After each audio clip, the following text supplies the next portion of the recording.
Graça e paz, amados. Espero que você e a sua família estejam bem e debaixo da bênção de Deus.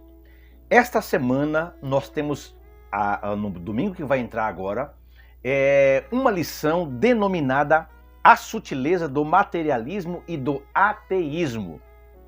E esta lição, ela vem num momento muito importante desse progressismo filosófico, cultural, político, religioso, que hoje permeia a nossa nação e que inclusive está sendo absorvido por muitos crentes. E é importante esta lição, porque por incrível que pareça, nós já temos denominações que estão criando um caminho à parte de Cristo para que as pessoas sejam salvas, não é?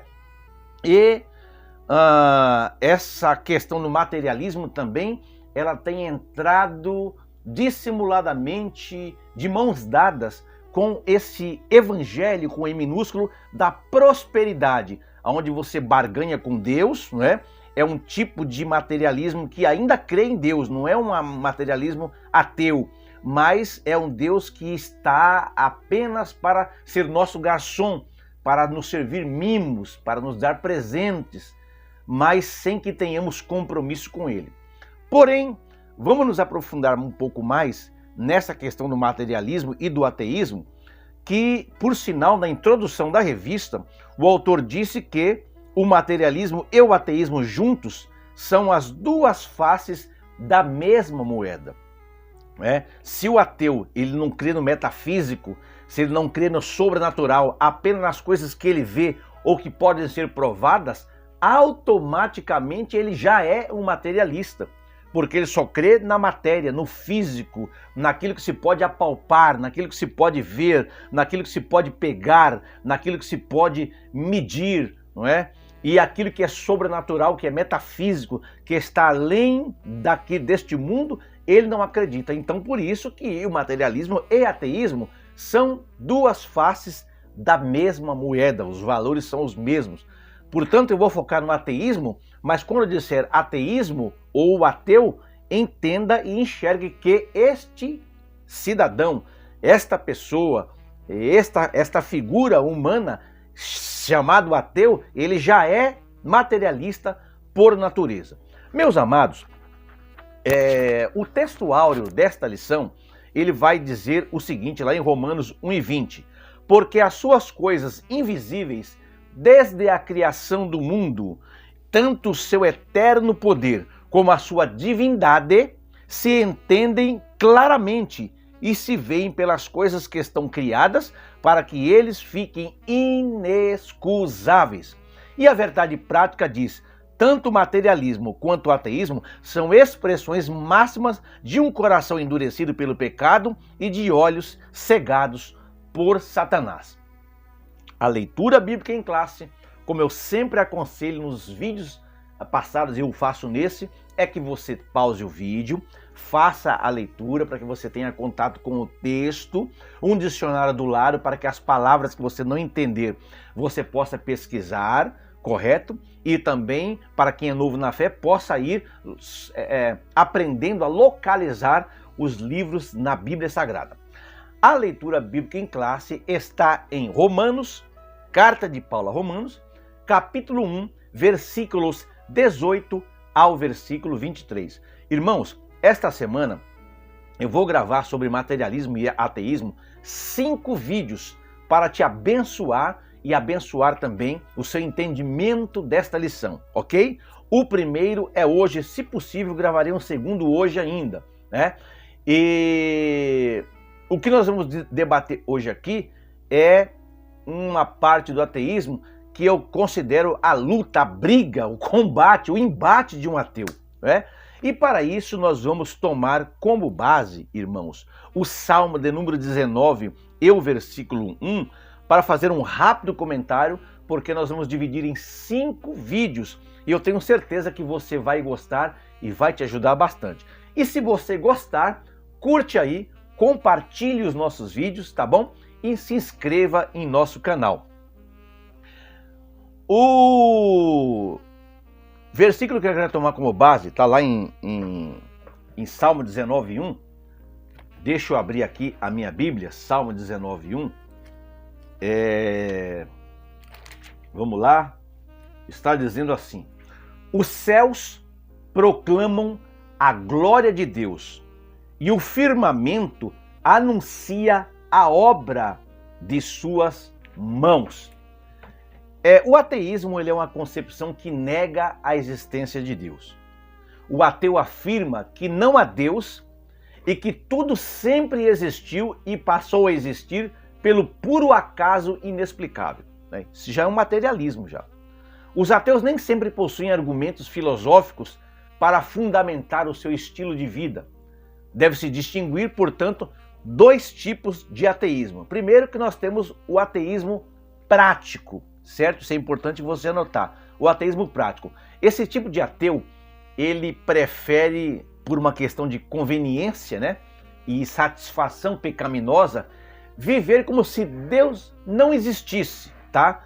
Como a gente vê lá no Salmo de número 14 e o versículo 1. E é nesse sentido que Paulo fala dos crentes como tendo sido ateus no mundo, dizendo que éramos sem Deus no mundo. Lembra que quando você era sem Deus, você vivia como se não existisse Deus. Então seria uma espécie de ateísmo, né? E segundo essa concepção, pensar que Deus existe atrapalharia o seu estilo e a filosofia de vida. Então eles não querem nem pensar, o ateu prático, que Deus existe. Eles vivem alheio à existência de Deus, até porque se Deus existisse com toda aquela concepção bíblica sobre Deus, não é? Isso atrapalharia a sua vida dissoluta e pecaminosa. E também nós temos o ateísmo teórico. Eu falei do prático, nós temos o ateísmo teórico. Este ateu aí, ele é mais filosófico. Ele busca argumentos para fundamentar a rejeição da sua crença em Deus. Enquanto o ateu prático, ele vive como se Deus não existisse, esse não, esse procura até discutir, não é? E ele vai buscar argumentos, ele vai buscar estratégias de debate para fundamentar a sua rejeição da sua crença em Deus, né? E esse grupo aí, ele é bem mais enfocado no sentido que nós estaremos mostrando diversas provas bíblicas e filosóficas da existência de Deus. Bom, de qualquer forma, irmãos, nós temos argumentos suficientes para crermos na existência de Deus, e o que ocorre é que o ateu está obscurecido pelo pecado. Só que nós devemos admitir que o ateu, ele é um lutador, ele é um brigador, não é? Ele é um combatente, pois diariamente ele tem uma luta incansável contra um ser que ele sinceramente diz não acreditar que exista. O ateu se utiliza de diversas armas contra Deus, argumentos, não é? Ódio a Deus, ele tem aversão às coisas de Deus, a Bíblia, a palavra, a pregação, sabe?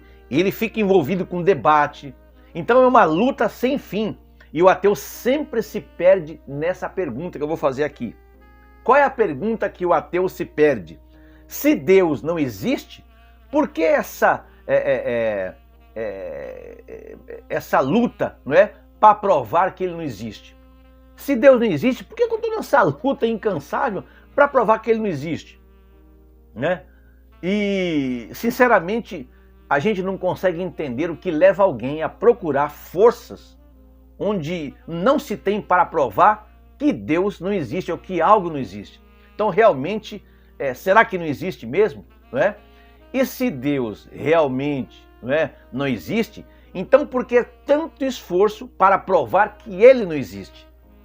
E se é assim tão simples, por que a turma ateísta, incluindo inclusive filósofos do passado, como o alemão Friedrich Nietzsche, que viveu lá entre 1844 e 1900, ou o filósofo francês, que é mais contemporâneo nosso, Michel Onfray, ou Onfray, né?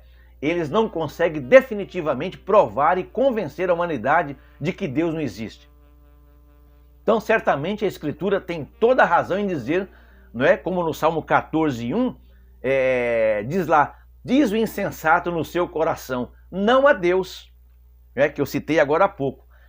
Certa vez eu ouvi uma ilustração, não sei se é verídica ou não, mas ela ilustra a realidade intuitiva de Deus. De um cientista ateu que tentou provar a não existência de Deus do modo mais prático possível. Ele dizia que a crença em Deus era aprendida na sociedade e resolveram educar uma criança recém-nascida em um ambiente, em uma casa, em um lar, não é?